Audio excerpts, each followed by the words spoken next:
So we were just had Derek in here and just asking him, his numbers have kind of fluctuated up and down this year.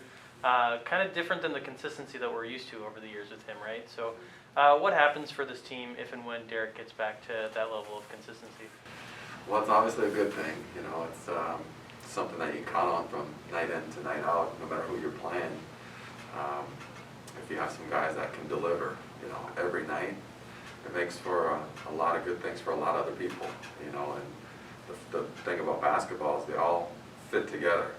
And if they don't fit together, if you have someone that's not, maybe doing his part from the perimeter, that affects Derek, because then you got someone that's digging down and double teaming him a little bit more than maybe he's used to. It affects penetration, because they can sit in the paint a little bit, and guys that like to drive don't have the gaps as well.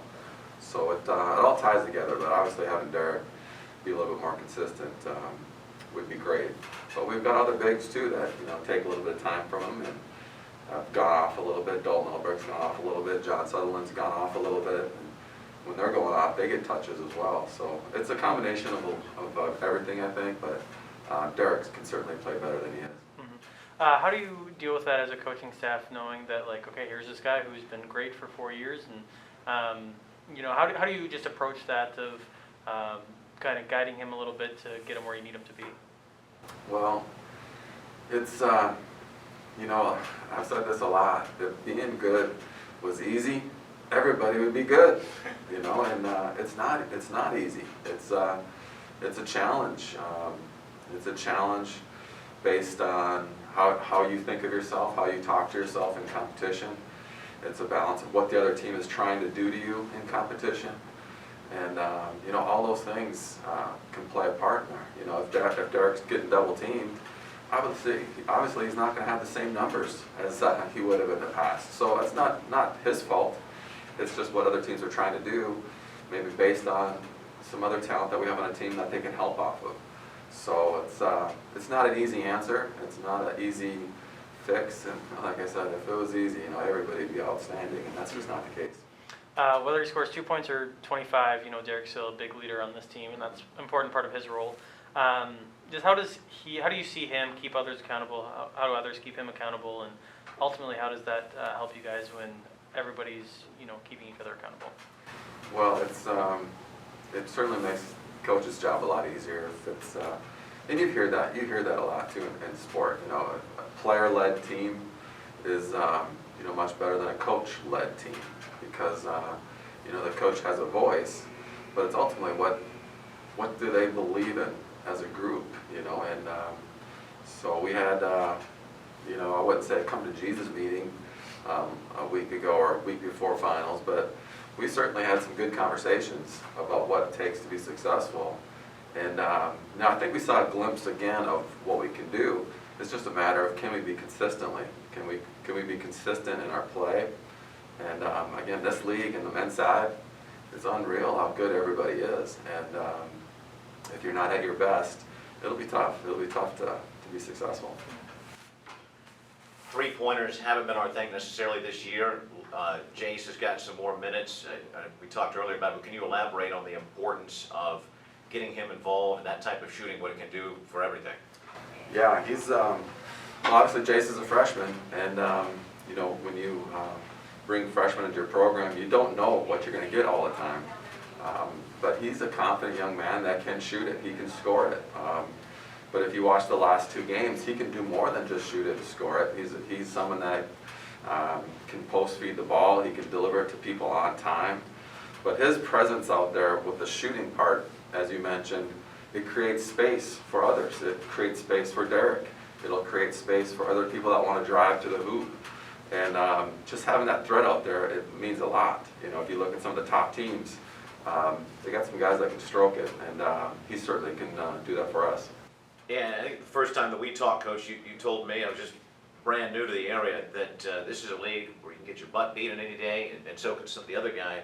Duluth has separated themselves. But let's take Northern. They came in and clocked us, but they lost a couple. How much do you guys as a staff and maybe as a team talk about, hey, you know what, we're not that dang far, even though we're sitting here at 2-5, but if we don't show up, we could lose 7 in a row. I mean, yeah, it's discussed. It's talked about. Anybody can beat anybody. We know that, You know, I'd be, every week I think I do talk about the importance of being at our best. What can we do to be at our best? What can you do as individuals to be at our best? What can we do as coaches to help you be at your best? But that's the goal, that's the ultimate goal. Can you be consistently good? You know, and if you can't, you're going to struggle at times, where the best teams are consistently good.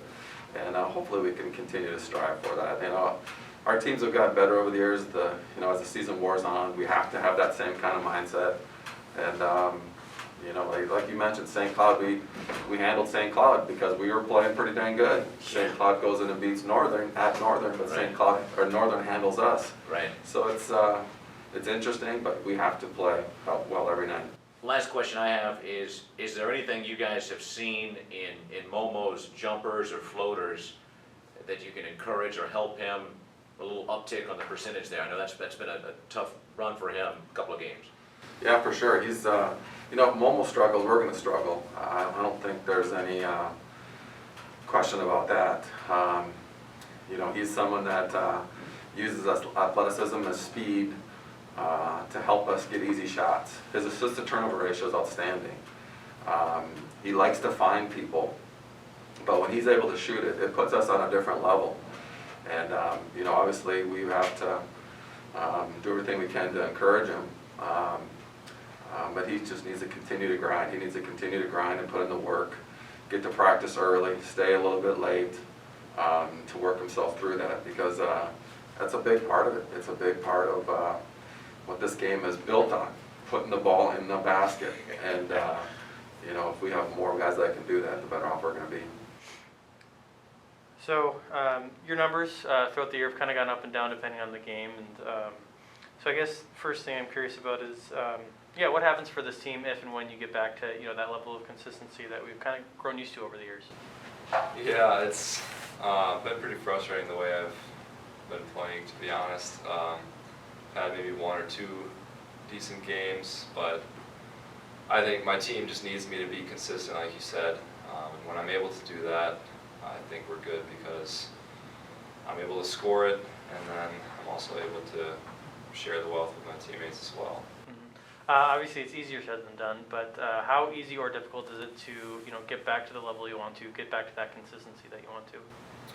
Well, it's been hard for me right now. I'm not sure what it is. Just my shots aren't falling right now, but just got to believe that they will go in, and just continue to work hard, do the right things, and just don't take breaks.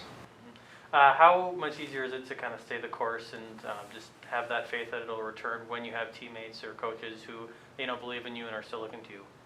Yeah, I mean, it makes a world of difference. I got everybody on my team, you know, telling me the right things, telling me I'm doing the right thing. So, yeah, I got faith and confidence that it'll turn around.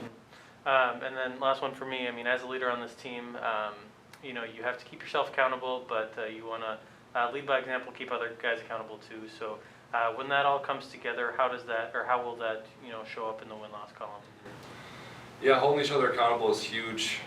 In practice, we try to, you know, push each other, and, you know, not taking anything personal, because sometimes we get heated, but at the end of the day, we're all here for the same goal, just trying to get wins. And if I'm not performing, or if I'm, you know, not doing the right things, I hope, and I want my teammates to call me out, and I hope that I'll be able to take it back too. Hey, in an ideal world, for you to get rolling, is it, I need my jumper to fall so they'll come out on me, or is it I need to post up the smaller guys so they'll lay off me so I can hit a three? I definitely think seeing that first one go in is big. It shouldn't be as big as maybe it is, but it helps a lot to get that first, you know, jump hook or post move to go in, and also your first three to fall. When that happens, everything seems to go a little bit better, but I just got to find ways to just trust that the next one's going in, even if my first one doesn't go in. With Jace getting a few more minutes and maybe getting some more minutes, what type of impact can he have in this club? Yeah, Jace can really shoot the ball. He's the best shooter on the team, so with him out on the court, it's going to open up a lot for everybody. Driving lanes, kick out threes, and, you know, teams are going to have to go over on the screens on him. They won't be able to go under, and using those ball screens is going to become a lot easier with him. I think it's fair to say, anybody would say that Duluth is the class of the North so far. They're 7-0. I think, though, when you guys look at it, I think, you correct me if I'm wrong, that you gave one away to Crookston and a real close one against Minot State. You flip that around, and 2-5 becomes 4-3. You look right now, second place is 4-3. Part of it is you're frustrated you're not 4-3. Part of it is, damn, we know we can get there. What's the mood? I know you guys are all competitors. You're alpha dogs. You were all the best players pretty much in your team in high school. You're one of the better players in the conference. This is your last go-round. What's the mood? Is it anxious? Is it frustrated? Is it determined? Determined. I think that's our mood right now. Starting yesterday, we had a pretty good just skill work, just kind of tuning everything up before we get going this week. And yeah, we all just got to be locked in every single day without taking a day off, and that's what's going to win us games. You are such a class guy, and I've seen a lot of leading dog scorers throughout the years who kind of have that edge on them, like, don't mess with me. Bianco's a guy who's a scorer too. He's coming in. What are the challenges but also rewards of having two guys that are used to being the leading dog out there, and how difficult and fun at the same time can it be? It's like having, I always compare it to a used Jaguar. It's a great car to have, but man, you got to keep it rolling. Yeah, I mean, it definitely helps that we're all unselfish. Nobody really cares. I can go out and score 0 points the rest of the year, but if we win every single game, I'll be more than happy. But I know that it takes me playing well, and it takes Travis playing well, it takes everybody playing well together to put W's in the win column. So just finding ways to make sure we're all at our best, and when one guy's not playing well, we got to pick up the slack. Last question I've got, we had that kid who came in for Northern. He's a little bit taller than you, but he hit 4 or 5 threes. I don't think anybody, this fade away. How many guys in the league, if any, are you concerned about I can't shoot over him? Or is it pretty much, hey, at my height, my release, if I get it, I can get a shot off? Yeah, I don't really worry about it too much. I usually don't shoot a whole lot of contested threes anyways, but when I do, I try not to worry about it, because if it gets blocked, I can't do anything about it. But once in a while, there will be somebody who's really long and aggressive at closeouts where I'll have to think about pump faking and driving.